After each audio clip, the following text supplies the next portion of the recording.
Cari lettori, eccoci fuori da Casa Veneto. Oggi una giornata importante per Chioggia, perché a Casa Veneto, a Cortina, durante le Olimpiadi c'è stata una manifestazione, una conferenza stampa per promuovere Chioggia. Ovviamente, oltre alle associazioni sportive, c'era la rappresentanza istituzionale di Chioggia, il sindaco.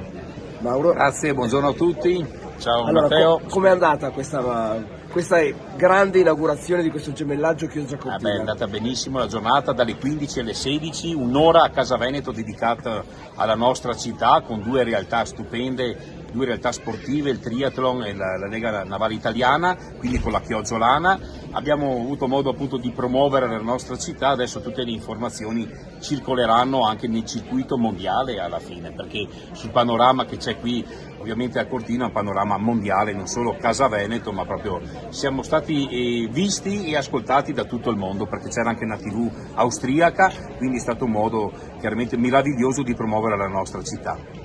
Quindi oggi una grande occasione sfruttata, direi appieno da Chioggia, per la promozione a livello mondiale. Grazie ancora a tutti e a presto. Poi alla mattina abbiamo avuto anche i fasolari. È vero. I fasolari con i lidi di Chioggia, quindi ripeto anche alla mattina è una giornata veramente dove Chioggia è stata protagonista.